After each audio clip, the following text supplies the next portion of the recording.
Good Morning Business. Le débat.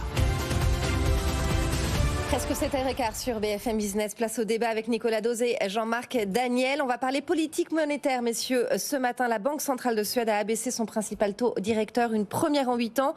La Banque d'Angleterre a annoncé hier maintenir ses taux, mais une baisse se profile à l'horizon, promet-elle.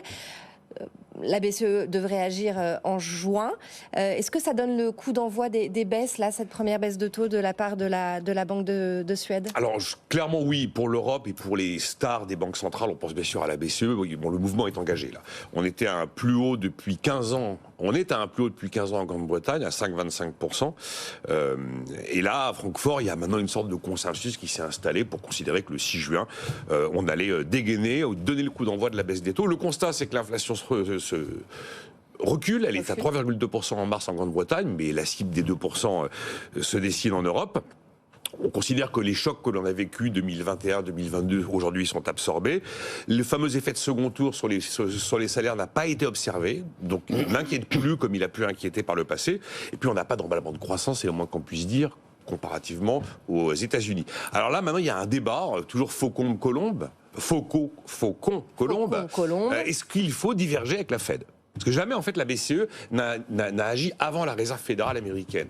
Et là, vous avez les faucons de Francfort qui vous disent « Mais attention, parce que si on baisse nos taux, on va avoir un effet sur le taux de change et on va voir l'euro se déprécier. Si l'euro se déprécie, on peut refabriquer de l'inflation importée, notamment avec les prix de l'énergie. » Et puis vous avez en face les colombes. Christine Lagarde en fait partie. Elle a dit « Je suis data dépendante, je ne suis pas Fed dépendante. » Qui disent « Écoutez, 42% des importations de l'Union européenne sont libellées en euros. Donc là, il n'y a pas d'effet. Il n'y a pas d'effet taux de change qui joue. Si vous sortez de l'effet Ukraine, février 2022, finalement, l'euro a plutôt brillé par sa stabilité et sa constance par rapport au dollar. Et puis certains considèrent que c'est plutôt le dollar qui est fort que l'euro qui serait faible aujourd'hui. Alors voilà, maintenant, on est devant une question. Le risque numéro 1, quel est-il ? Est-ce que le risque numéro 1, c'est de baisser les taux prématurément ou d'attendre au risque d'avoir des dégâts économiques qui seraient supérieurs? Je pense que maintenant les choses sont claires du côté de la BCE. Ça pourra soulever une autre question pour la suite. Il y a d'abord la question de savoir s'il faudrait faire évoluer la cible d'inflation et puis de savoir s'il faut faire évoluer les missions de la Banque centrale européenne en incluant, comme aux États-Unis, l'idée qu'elle devrait avoir aussi une fonction de surveillance de l'emploi et de surveillance de la croissance. Jean-Marc, baisser tout de suite ou attendre la Fed ? Non, ce que je trouve intéressant, c'est dans tous les commentaires le fait qu'on dit c'est le début de la baisse des taux, alors que ça a commencé depuis l'été dernier. C'est-à-dire que le Brésil, qui est une économie beaucoup plus importante que la Suède, qui est une économie plus importante que la Suisse, dont on a annoncé qu'elle allait baisser, la Banque centrale allait baisser ses taux au mois de mars, le Brésil a commencé à baisser ses taux dès le mois d'août dernier. Et c'est un pays membre du G20. Et la Pologne a baissé ses taux aussi en septembre, alors que c'est une économie qui est une économie avec encore pas mal d'inflation.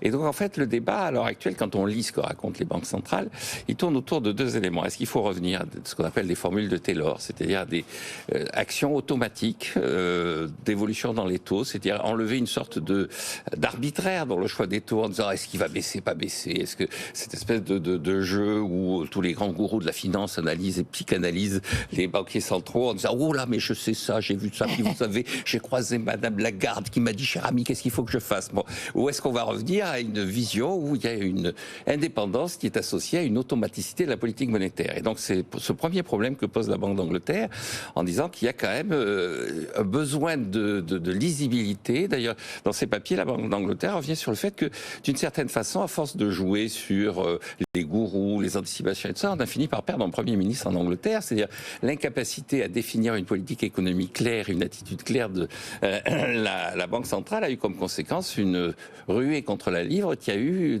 comme conséquence ultime le départ de Liz Truss. La démission. La démission de Liz Truss. Le deuxième débat, c'est sur l'évolution des taux de change. Effectivement, alors que normalement les banques centrales considèrent que le taux de change c'est pas leur enjeu, et ça c'est une tradition qui est liée au fait qu'à un moment donné il y a eu des changes fixes, elles sont en train de réfléchir à ça. Alors on le voit bien, donc la Banque de Pologne vient de sortir une étude sur les conséquences de sa baisse de taux en disant que le zloty s'est plutôt apprécié par rapport à l'euro malgré la baisse de taux. En revanche, la Banque d'Indonésie, qui est aussi un pays du G20, qui est donc une économie plus importante importante que certaines économies dont on parle avec émotion. Donc l'Indonésie, qui est une des principales économies de la planète, vient d'annoncer qu'elle allait remonter ses taux, elle a monté ses taux et qu'elle allait continuer pour préserver la roupie. Et il ne s'agit pas uniquement d'ailleurs d'un élément d'inflation, il s'agit d'un contrôle à long terme de ce taux de change qu'on voit avec la Turquie, qui a aussi annoncé qu'elle avait un enjeu de taux de change maintenant qui dépassait le cadre de l'inflation.